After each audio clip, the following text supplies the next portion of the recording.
Thank you Shalini.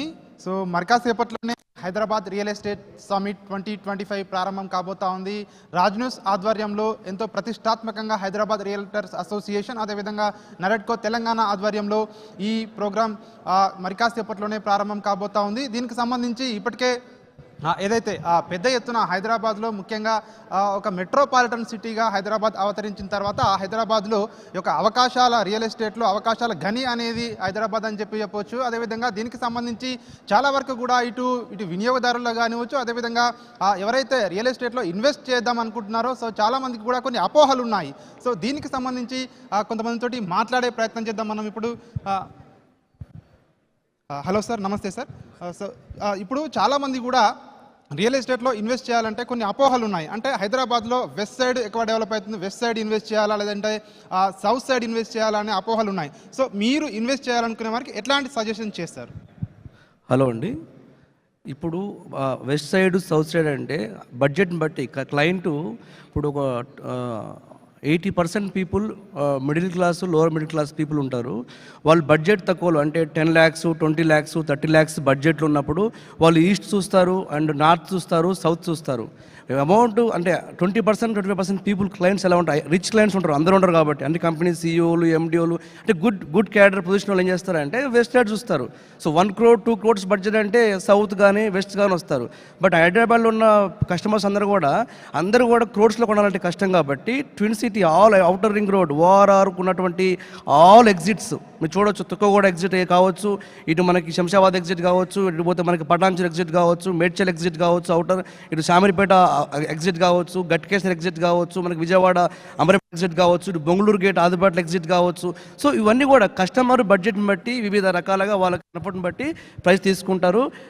పర్టికులర్గా అయితే 100% people crores పెట్టి కొనరండి, ఎందుకంటే చాలామంది చిన్న చిన్న ఎంప్లాయీస్గా ఉంటారు కాబట్టి 80% పీపుల్ ఆర్ ఇన్వెస్టింగ్ దేర్ బడ్జెట్ని బట్టి కొంటూనే ఉన్నారు. అండ్ అవుటర్ రింగ్ రోడ్డు దగ్గరలో చుట్టుపక్కల కూడా 27 మున్సిపాలిటీలు కూడా రీసెంట్గా తెలంగాణ గవర్నమెంట్ ముఖ్యమంత్రి రేవంత్ రెడ్డి గారు జిహెచ్ఎంసీలకు మార్చడం వల్ల చాలా పెద్ద ఎత్తున డెవలప్మెంట్ కూడా కాబోతున్నది. ఇప్పటికే చూడొచ్చు హైదరాబాద్ చుట్టూ అవుటర్ మొత్తం కూడా gated community luxury villas and apartments and premium villa plots నుంచి స్టార్ట్ అవుతున్నాయి. సో హైదరాబాద్ రియల్ ఎస్టేట్కి ఎప్పుడు డోకా ఉండదండి. ఇప్పుడు 2026 నుంచి రియల్ ఎస్టేట్ భూమి లేకపోతుంది. మీరు చూడొచ్చు every 10 years, 1-2 years real estate అనేది కొంచెం స్లోగా అవుతుంది. ఇప్పుడు అయ్యిందంటే కస్టమర్స్కి ఇది గోల్డెన్ అప్రోచ్ టు ఇన్వెస్ట్. ఇది జనవరి నుంచి మీకు రియల్ ఎస్టేట్ భూమి అద్భుతంగా లేవబోతుంది. సో ఎందుకంటే మెట్రో సిటీ, ఇప్పుడు చెన్నై చూసుకోవచ్చు, ఢిల్లీ చూసుకోవచ్చు, ముంబై చూసుకోవచ్చు, మనంతా కూడా పొల్యూషన్ ఏరియా చాలా స్క్వేర్ ఫీట్లు అమ్ముతున్నారు. స్టిల్ హైదరాబాద్లో స్క్వేర్ యార్డ్లో మనకు దొరుకుతుంది, తక్కువ బడ్జెట్లో ఉంటుంది కాబట్టి Hyderabad is a mega metro city.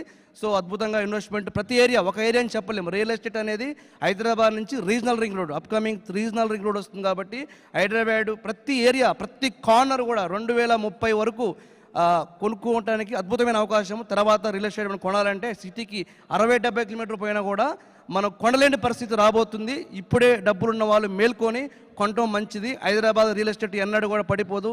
Hyderabad real estate construction కానీ ప్లాటింగ్ కానీ ఎవర్ గ్రీన్ మార్కెట్ అండి. సార్ ఒకటి చెప్పండి సార్, ప్రధానంగా ఇది అవుటర్ రింగ్ రోడ్ ఏదైతే ఉందో ఓఆర్ఆర్ నుంచి RRR మధ్యలో, సో ఈ మధ్యలో ఎక్కువగా పెరగడానికి కారణం ఏమిటి? ఆ మధ్యలో ఇన్వెస్ట్ చేయడానికి కానీ లేదంటే రెసిడెన్షియల్ ప్లాట్లు కొనుగోలు చేయడానికి గల కారణాలు ఏంటంటారు? అంటే హైదరాబాద్లో పెరిగినటువంటి ట్రాఫిక్ పొల్యూషన్ రీజన్ అంటారా, లేదంటే ఇంకా ఏమైనా రీజన్స్ ఉన్నాయా? ట్రాఫిక్ పొల్యూషన్తో పాటు అండి అవుటర్ రింగ్ రోడ్ నుంచి ఇన్సైడ్ చూసుకుంటే మనం గజం 60,000 నుంచి ₹1,00,000 నడుస్తుందండి. సో చాలామంది ఒక 200 ప్లాట్స్ కొనాలన్నా కూడా 1.5 CR లేదు, ఒక 200 యార్డ్స్ ప్లాట్ రావట్లేదు ఇన్సైడ్ ఓఆర్ఆర్. అంతోపాటు అవుటర్ రింగ్ రోడ్ నుంచి రిజినల్ రింగ్ రోడ్లో కూడా గవర్నమెంట్ ఏం చేస్తుందంటే అంటే ఆల్ కంపెనీస్ కూడా చాలా శాటిలైట్ టౌన్షిప్స్ డెవలప్మెంట్ కాబోతున్నాయి. ఇండస్ట్రియల్ కంపెనీస్ కూడా తీవ్ర దగ్గర రాబోతున్నాయి. సో మన రీసెంట్గా పెట్టిన గవర్నమెంట్ కోర్ ఇట్లా అంటే మనకు అర్బన్ లాగా చేస్తున్నారు కాబట్టి ఇప్పుడు బడ్జెట్ పరంగా కూడా చూస్తున్నారు, అదేవిధంగా పొల్యూషన్ చూస్తున్నారు. అండ్ అవుటర్ కూడా ఎగ్జిట్ సిటీలో భయంకరమైన ట్రాఫిక్ కాబట్టి అవుటర్ నుంచి RRR మధ్యలో 2047 ఏదైతే మన తెలంగాణ గవర్నమెంట్ నిర్ణయం తీసుకుంటుందో మనకి విజన్ ఏదైతే విజన్ సమ్మిట్ ఉన్నదో 2047 లోపల అవుటర్ నుంచి RRR మధ్యలో ఒక అద్భుతమైన టౌన్షిప్ తయారు కాబోతుందండి. ఓకేనండి, థ్యాంక్ యూ అండి.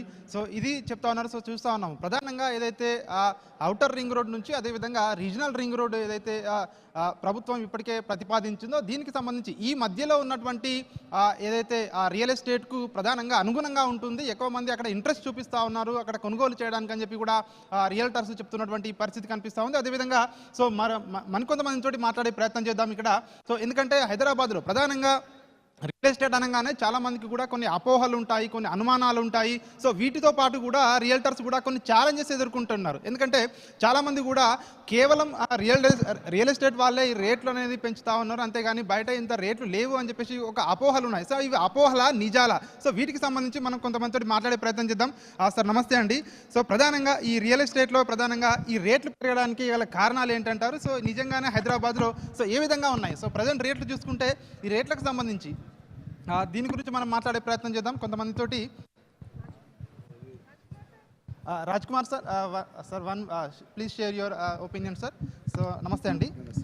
అంటే ఎట్లా ఉన్నాయి హైదరాబాద్లో రేట్లకు సంబంధించి మనం చూసుకున్నట్టయితే సో రేట్లను సో ఏ విధంగా చూడొచ్చు? అంటే కస్టమర్ పాయింట్ ఆఫ్ వ్యూ చూడొచ్చా, లేదంటే రియల్టర్స్ పాయింట్ ఆఫ్ వ్యూలో సో రేట్లను ఎట్లా మీరు సెగ్రిగేట్ చేస్తారు, డిఫరెన్షియేట్?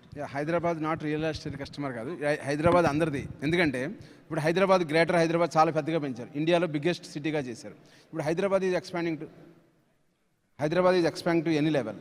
అంటే హైదరాబాద్ ఇప్పుడు మనకు 100 కిలోమీటర్స్కి వెళ్తుంది. సో ఎవరికైనా ఎనీ చాయిస్ పీపుల్, అంటే ఎవరికైనా సరే హైదరాబాద్లో చాయిస్ ఉంది. ఇప్పుడు బంజారా హిల్స్లోనే అందరూ ఉండట్లే కదా, కూకట్పల్లిలో ఉంటున్నారు, మియాపూర్లో ఉంటున్నారు, చింతల్లో ఉంటున్నారు. సో హైదరాబాద్లో కూడా ప్రతి వాళ్ళకి ప్లేస్ ఉంది. సో అంతలాగా హైదరాబాద్ ఎక్స్పాండ్ అవుతుంది. సో ఇప్పుడు ప్రజెంట్ హైదరాబాద్ ఎక్స్పాండ్ అవ్వడం వలన ఇప్పుడు 100 కిలోమీటర్స్ వరకు హైదరాబాద్ కాబోతుంది. సో దానివల్లనే మనకి హైదరాబాద్లో చాలా రియల్ ఎస్టేట్ ఆపర్చునిటీస్ ఉన్నాయి. హైదరాబాద్కు ఉన్నంత అడ్వాంటేజ్ ఎవరికి లేదు. హైదరాబాద్ చుట్టుపక్కల ఉన్నంత చాలా భూములు ఉన్నాయి, ఖాళీగా ఉన్నాయి.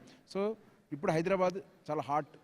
సార్ ఇంకొకటి చెప్పండి సార్, అంటే దేశంలో ఇతర నగరాలకు లేని హైదరాబాద్లో ఇంత స్పీడ్గా డెవలప్ కావడానికి రీజన్స్ ఏంటి సార్? Land availability. హైదరాబాద్ చుట్టూరు 100 కిలోమీటర్ల వరకు మీకు ఇంత ల్యాండ్ అవైలబిలిటీ ఉంది, ఇంత ఆప్షన్స్ ఉన్నాయి, కనెక్టివిటీ బాగుంది. ఇప్పుడు అవుటర్ రింగ్ రోడ్ ఉంది, తర్వాత త్రిబుల్ ఆర్ రాబోతుంది. సో ఇప్పుడు హైదరాబాద్ శ్రీశైలం రోడ్ నుంచి ఇక్కడికి మన ఈ ప్లేస్కి రావడానికి ఎంత పడుతుంది? 45 నిమిషాలు పడుతుంది. ఒకప్పుడు కూకట్పల్లి నుంచి కూడా 45 నిమిషాలే. So people are going there. Srisailam road అటు సైడ్, కూకట్పల్లి